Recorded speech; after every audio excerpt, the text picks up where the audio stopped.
Okay, ladies and gentlemen, episode 2 of the MOREning Report. Now, it's Tuesday, the 2nd of December at 1:47 p.m. Now, we need to get something very clear. After we listened to the first one, well, actually, we didn't even listen to it. It was feedback. I mean, I've listened to it like 4 times, and it's Well, one more thing about the first one is, okay, so obviously we want the podcast to be good and deliver good content. And I think me and Gannon got too worried about it. What I noticed was 2 things. Number one, I'll talk and act like I'm on an NPR show, which is super weird. Yeah. And you were throwing out words like you're trying to confuse a kid at a spelling bee. Yeah, there's some short form content coming that is clips of those weird words. We got to put that out. Yeah, episode 1 is not a reflection of it, right? So we decided that we're going to be very true and genuine to ourselves. Shout out to buddy Christianos, who encouraged me, or that I've seen encourages, just be genuine when you're doing this stuff, right? So this is going to be us being genuine a bit. So Yeah. with that being said, moving forward, if you liked episode 1, this probably ain't gonna be the place for you. Yeah, it was a hard pivot. Yeah, for sure. Okay, so with that, moving forward, obviously Thanksgiving last week, no episode 2, also allowed us to lick our wounds and think about how bad it was. For you, good Thanksgiving? Yeah, it was great. Went to Birmingham, spent a bunch of time with family. Basically had a mini family reunion, which was great. And so yeah, we're back in action Tilt this mic up just a tad. This week. There you go, perfect. Yeah, I'll hear better now. Yeah, great, good deal. A height difference here. Yeah, it is. We need to set those up. Alejandro, I need a box over here to stand on. Okay. What about you? What'd you do? Give me the feedback. Crazy weekend. We had a real big scare with one of our dogs, which kind of consumed our time. No kids. If you have dogs, you know your dogs are your kids, and so that has consumed a lot of our time right now. But he is on the road to mending, thank God. So hopefully, it was just a scare. So let's talk about the market right now. Tulsa market. What's going on? Tell me about like maybe a listing or a buy you have that you think is very reflective of the current Tulsa market. Okay, so I think we've got kind of polar opposites, and I don't know. We've talked a little bit about it. I think the market's kind of bipolar right now, and I think when I say that, I don't mean it in like the negative connotation. I just think you could get both ends of the market. I'll give you 2 examples. One, I've got this incredible listing in Jinx Southeast, really updated. We've been on the market for almost 100 days now. We've had 2 contracts. Both of those contracts fell apart. Before we go any further, 1 second, real quick.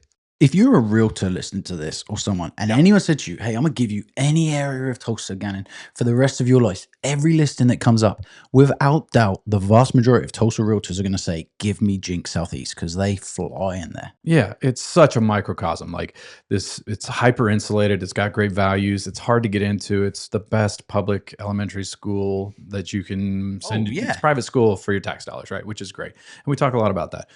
Anyway, this house has had a little bit of a roadmap, a journey on it, right? And it's still sitting on the market, and we just can't find the right buyer. And we've sold this same floor plan earlier this year, like maybe 120 days ago. It closed. It appraises just fine, so it's not a value issue. And this house is way more updated than that house. It's just kind of one of those enigmas. At the same time, I have a new construction listing that's 1.5 miles down the road. Now, it's not Jinx Southeast Schools, but it's South Tulsa luxury new construction, $1,375,000 we're listed there. We're on the market for 110 days. Crickets.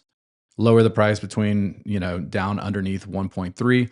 We've probably had 4x the activity. We've had multiple in-person showings. Open house feedback has picked up, so we're having bigger traffic there. We've had other homes transact in the neighborhood that hadn't transacted yet. So, and the phone is ringing probably 3 or 4x. So I think it's interesting because it's like my phone on new construction luxury stuff has rung, like 5x in the last 30 days than it had in the previous 120. And then there's this like house that should have sold 5 times, in Jinx Southeast, and it's still sitting on the market. So I think you can catch both ends, and each house has its kind of own specific story. Well, so you raise an interesting point there. So if we're talking price point, I had a conversation with a builder yesterday. We represent in Midtown, specifically in Brookside, and we were talking about 2 listings we have where if you look at them on amenities, quality, condition, everything they deliver, they are very good value for what they are, right? But they are in that luxury arena. And what he and I were talking about is we are overanalyzing the house, overanalyzing pricing, overanalyzing strategy, all this stuff, we're getting really bogged down. And then it was like a light bulb moment just came to me, and I was like, the people that have seen this house in particular, every showing we've had has been someone moving into Tulsa, right? Dallas, Austin, Salt Lake City, Chicago, Phoenix, all these other places. The Tulsa buyers aren't seeing it, in my opinion, because the Tulsa buyers aren't selling their houses. If you look at that price point where you move from, right? We talk about this. We talk about when you jump price points. And if you've moved house, you've gone through this, right? You may have been in a house that you sold for $350 to move into a $575,000, $600,000 house. To move into $1 million or the luxury price point, typically in the Midtown area, you see people selling 500 to 700. There's not really many 500 to 700 homes on the market in Tulsa.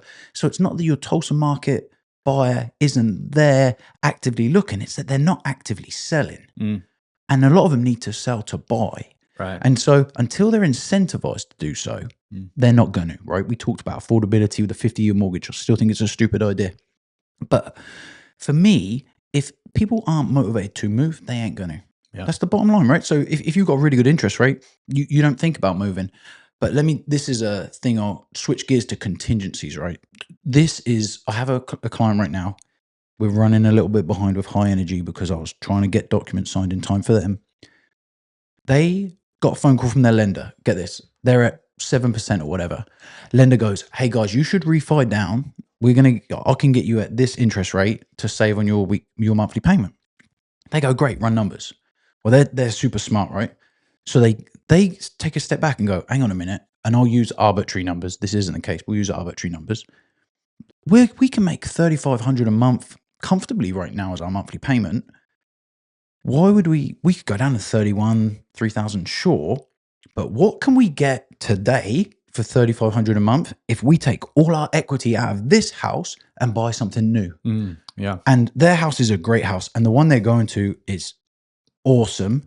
But because they paused and they were like, sure, I should just refi, everyone just refis, they said, well, what about if we cash in on our property now and we go and find something else and our payment stays the same and we're in a more expensive house, it works better for us. And that was a really unique stance on it. And I felt kind of a bit silly that that's not been a messaging we've really pushed, because I don't think that's thinking. A lot of people aren't really thinking like that. Let me make sure I track, right? So instead of thinking, why wouldn't I just stay put and capitalize on the savings? They're saying, if I'm going to recast at a new interest rate anyway, or restart with a new interest rate, why not see how much my equity position would capitalize on a similar monthly payment? Because we're already semi-comfortable. 100%. That was never the goal anyway. 100%. I like that a lot. So I'm wondering, I'm looking at that going, okay, so how can we encourage someone to go, hey, if you're getting a phone call about refinancing and you can make your monthly payment now comfortable, sure, pause on the refi,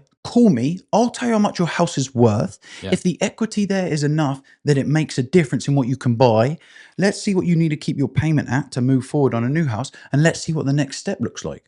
Yeah, there's some modeling that we should absolutely roll out there and show some like infographics on, because I think that's such a different attack on the mindset of it all. That's something else I think you said that's interesting there is like, are you hearing this? This is a refi environment that we're in right now. Like, these are people that qualify for the refi. Explain what refinance means. I mean, if you're refinancing, that means that you bought at a rate that was high enough that now it makes sense for you to even consider refinancing.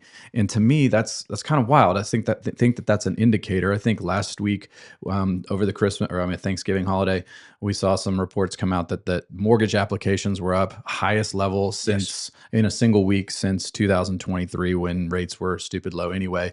So the indicator is rates are favorable. You don't have that many mortgage apps coming in. So therefore it makes sense for certain people to refi. And I'm sure that they're clipping a point by that. They're dropping their interest rate by a full point. And I think that that's really interesting, because I think that the overall general tone right now is still blah.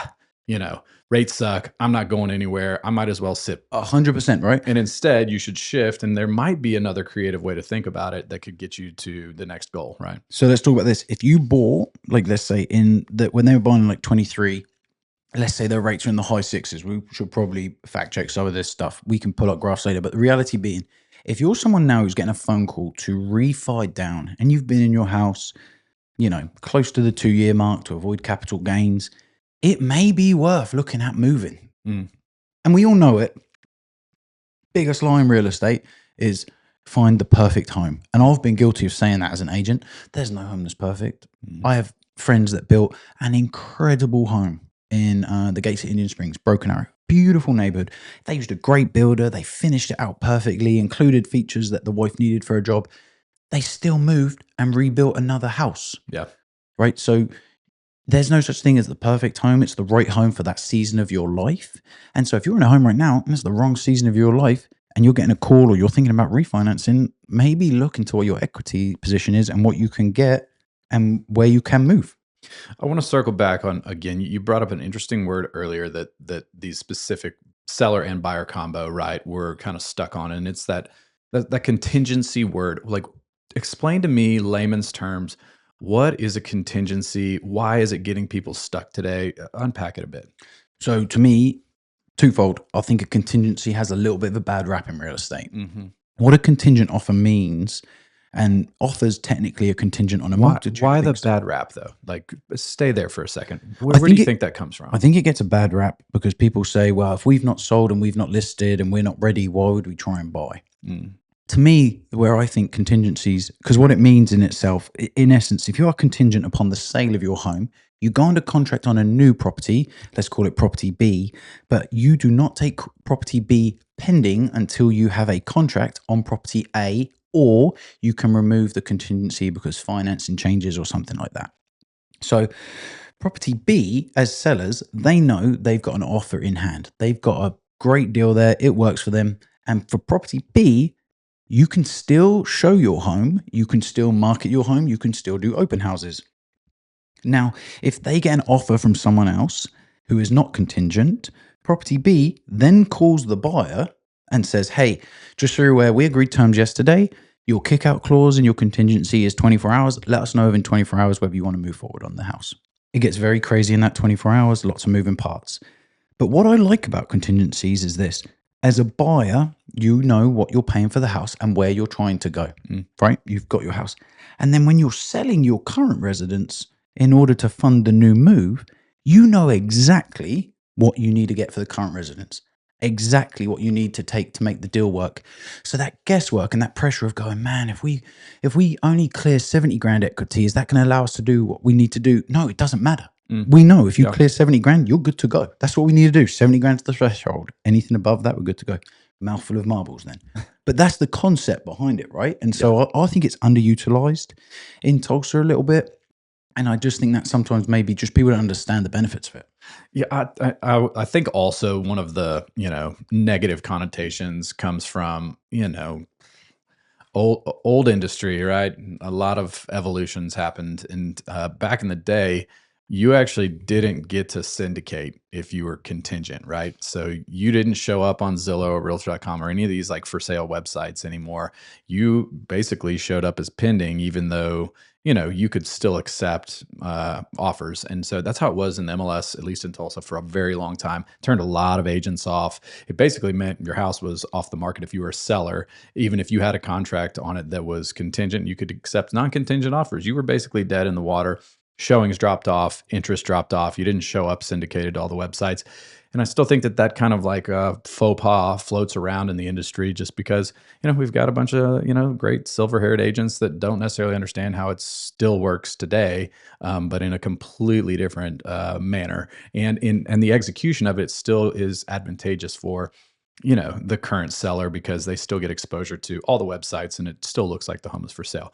I'm curious from your perspective, though, on these contingencies, is that something that we're seeing more often? And if so, why? I don't think we're seeing it more often. If I think of listings I've sold this year, had one where the buyer's agent wrote a contingency and they asked for the seller for 30 days to not consider accepting another offer with part of their contingency. That's just aggressive. Yeah. And I think the seller looks at that and was like, no, what about if someone walks in the door tomorrow and wants to do it? I don't necessarily think we're seeing more of them right now. I think what you're doing is people, back to that original client I was talking about, people that are savvy, think outside the box, are in a place where they're willing to try something and are not married to their current house. Yeah. they should be exploring it. Okay. Yeah. So you, real quick, you call with the beard, bro, calling people silverhead agents is bold. Yeah, the shade has been thrown. You're going to get, my guy's going to get some hate. You can roast me in the comments, please. Sorry about that. I'm calling it like it is. We're an interesting. What you're talking about is like in real estate, there are tenured behaviors. Well, like I'll give you an example again to support that. Yes. I had a house go contingent before. This one was a 60-day contingency. Yeah. It was a new build. And the client, this was in a much slower market, could not sell their house in the 60 days. So I called the listing agent to re-extend the contingency, which you can do. And the listing agent told me the builder's not going to go for that because they've not taken any showings or offers for the past 60 days. And I was like, whoa, that's... Why not? Why? And he's like, well, we've not shown it because we're contingent. We cancelled everything. Well, you should... It says you can continue to market it, and they didn't know that. Misunderstanding, right? Yeah, of course. No one knows everything. That's the way it goes. I mean, no shade towards some of these OG agents. As a matter of fact, in Tulsa, we were talking about this the other day. I think many, many, many agents are some of the pillars of our real estate community. They got some gray hair. I got some gray hair. So you do consider me one of them. It's not a kind industry to Weren't you once told that it's obvious that you've been in real estate by how you look or something? Yeah. Which just it maybe hadn't been so kind to me. Oh, that was it. The industry's not been so kind to you.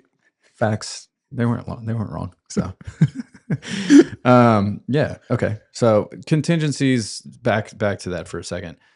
Not necessarily more common, probably still misunderstood though. Misunderstood and underutilized. Underutilized, yeah. Meaning, what a cool vehicle that could be used to advantage for the buyer or for the seller, depending on the circumstance, and how it's strategized or implemented based on the circumstance as well. Yeah, pretty much. That's it in a nutshell. So, you good with contingencies? Anything else you want to add there before we kind of wrap it up? Golly, man, I cannot wait to get into some more boring real estate stuff. I'll tell you one thing. Let me tell you one thing real quick though. So, in terms of real estate, right? If you're listening to this and you think now is not a good time to buy, you have this statistically, December nationally is the lowest month of all real estate activity. Yet people are still trying to sell their home. It is a great time of year to write offers and make the most of these sellers that are like, I need to get the house sold before the end of the year. I need to get the house sold before the end of the year. And you're like, what? Like, if you sell it in January 1, it's still that you've still sold it. Like, well, yeah. But Like, mentally right now, it's such a great opportunity if you're trying to get out there. We've got some great listings at More Agency. There are some great listings in Tulsa that are sitting right now that I think if you swung on them, you get a pretty good deal right now. Yeah, I would agree. The window of opportunity for capitalizing on that mentality that sellers have, even if it's not necessarily real, limited, it's brief. This, for whatever reason, the season creates pressure. So capitalize on it if you're a buyer right now. 100%. By the way, it's don't ever take low offers personally. No, I'm going to do that. I'm going to be pissed and offended. No, I was like, I feel bad though when an agent gets back to you and they're like, oh, the seller's super offended by the price. It's like, no, I understand that, but this is what this buyer thinks it's worth or where they want to start the conversation. Yeah, well, tough. It's easy to take offense when it's your personal residence. I get it, but for most people, it's just business at the end of the day. So it is. So again, we appreciate you taking the time to be with us on the morning report today. Alejandro's behind there doing some wonderful editing. If you ever have any questions or topics you want us to take care of, let us know. And if you know where Gannon can get some good just for men for the beard, holler at him, and we would appreciate a follow. Peace.